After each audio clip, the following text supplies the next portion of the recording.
Good morning, everyone. It's the day after the Chicago Aquatic Experience. I'm back in my fish room. Feels great.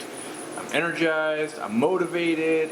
And yeah, I'm excited because like everything was on hold until I got back, and now I'm back. So now I just got to process a lot of footage. I'm putting out a ton of videos if you guys haven't noticed already.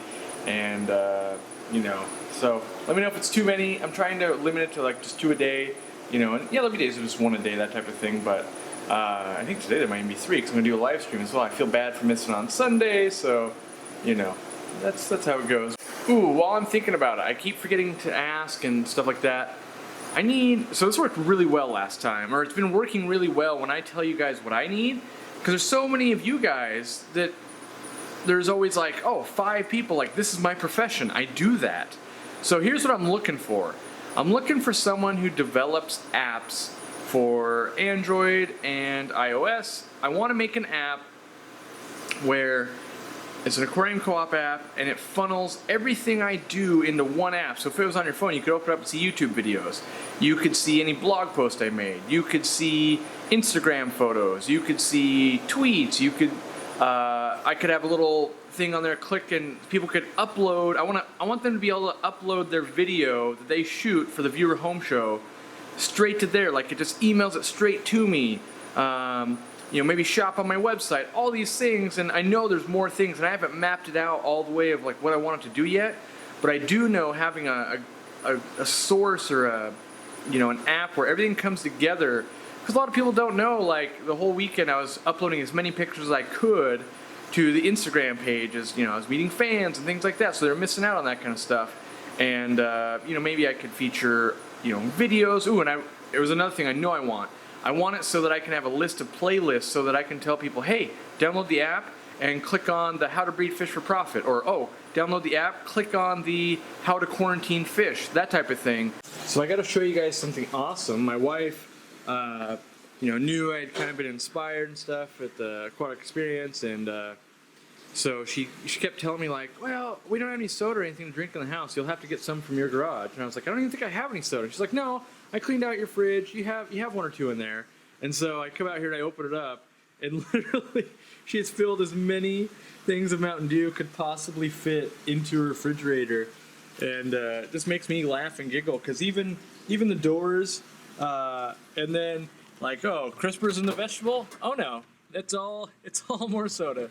I think it's hilarious. So I'm stocked. I'm gonna get one of these right now because we're doing the live stream in a few minutes here, and I gotta be, I gotta have something to drink so that way I don't. Oh, I almost tripped. That would have been bad. So that way I don't get too hoarse while I'm doing it. We just went into a dark room, so hopefully my camera's not freaking out. But so yeah, I'm getting set up here in the studio, and yeah, I'm sure I'll yak at you guys afterwards. Alright, well, the live stream's over, got that done, but right before I went live, like literally a minute before I went live, I realized these fish either have ick or velvet. They were acting weird, and what clued me in on it is, fish started, like it was that fish, this guy's not swimming right, and then there's this guy right here, my calico, not doing well. So that led me to think, I treated myself exactly like I treat a customer, and I asked myself, why? Why did this go? So I was away for 4 days at the aquatic experience, right? We know that. And I'm thinking, I didn't change anything. Why should they be getting sick? I can actually think of, actually thinking now, I changed 2 things. In theory, I made things better, right? So I added the canister filter with bio rings. That's fine. I didn't take any media from anywhere else. So that's, it was sterile essentially. And then I also added the heater in the main fish room, which probably brought up the overall temperature in this building. So, and we know if they get too warm, goldfish don't like it. I have no idea, but I'm going to start the same way I ask you guys to start every time you're trying to diagnose something. Let's test the water, and I want to bring up a point. When I'm testing water, I'm also going to test temperature, because a lot of times when it's rams or goldfish or lots of fish, if we don't know what the temperature is, half the time we're trying to diagnose something, you're going, yeah, looks great on paper, but temperature doesn't look so great. But let's look at, I'm going to open this up here, and let's see. Yeah, okay, that'll work. So I'm going to grab a test strip, and we're going to do, basically I call them the quick hits. Let's see if we see anything right off the bat here. So, got to wait a few seconds. We're going to compare it to the strip. And so you'd be thinking like, all right, like where's the problem here? And I can see of like, well, pH is fine, alkalinity is fine, there's no chlorine, hardness is where I want it, and nitrates are less than 10. Okay, well that's not signaling anything to me, like, no, okay, let's look at temperature maybe, and you know, this might not be out of whack, but let's see. There it is. I think that's the problem. I'm at 78 degrees. Well, it changed obviously as I go from the front, we're at 79, but in there it's 78. So what do I think happened here? I think what happened is this. That tank, and I don't know because I wasn't testing it very often, but here's my thinking. It was probably at like 72 room temp, and now we've increased room temp. So let me see like on this cabinet right here. So this cabinet is 79. Wait, was that right? Yeah, it's 71 degrees, and that's a problem. Did I say 81 degrees? Whatever it is, it's too hot. So I've increased overall room temperature. I also added on an Eheim pump. That also added heat. So that's probably why I'm at elevated temperatures. And goldfish do best 72, 74, 75, not much higher than that. And they start getting stressed out. So what am I going to do? I'm going to do a big water change. And we're also going to put ICX medicine in there. And I'm going to try and drop the temperature. Now for me, how can I do that? A couple of ways. I think I'm going to stop running the sump. How does that, you're going, well, how is that going to cool it down? Basically right now I've got two big Eheim pumps running. And so those are both making heat.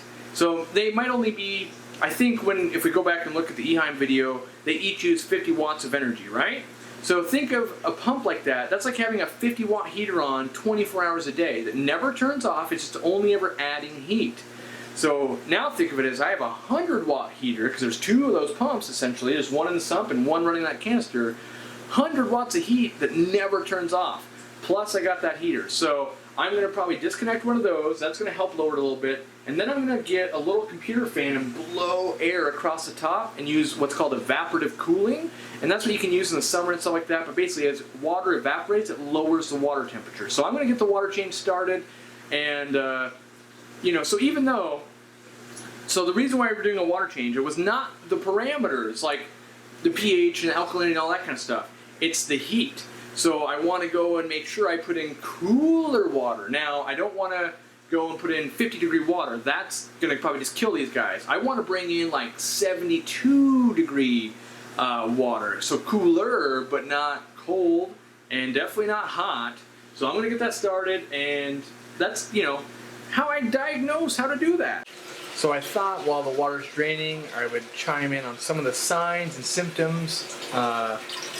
So obviously, like on this blackfish, we've got lots of tiny spots. I'm actually not convinced it's ick. Ick is typically a little bit bigger. It's what I call, when I run in the industry, is stress ick. And that's exactly what is presenting here. A stress thing caused this. And if you look at this fish back here, his fins are frayed. This big one, we'll get out of the way. See, there's some tears in the fin. And overall, its skin is a little bit milky. And then over here, you can see you've got blood streaking in that shabunkin back there. So if we can get it to come up front here, and there we go. In the body, there you can see that those red splotches. That's from stress. And so this hotter temp in here is just not doing well. And so, obviously, we're changing water. I'm gonna put some ick meds in there. I might put some erythromycin in too, just because the fins are shredded. All right, well, light kicked out because it's getting late now, but see where the temperature landed. I'm at 70 degrees. I came in a little colder than I wanted to, but nevertheless, it is cooler. Got the ICX in there, as you can see. Got the fan going, so hopefully they're going to perk up in the next day or so. I'm going to leave this open so it can get good ventilation in there, make sure it stays cool, and stuff like that. So I'm going to finish answering comments and YouTube videos, but that's all I got for today, guys. Thanks for hanging out. We'll see you tomorrow. Taco on. What did I have? I had mashed potatoes and chicken, and so we'll see you tomorrow. Thanks for watching.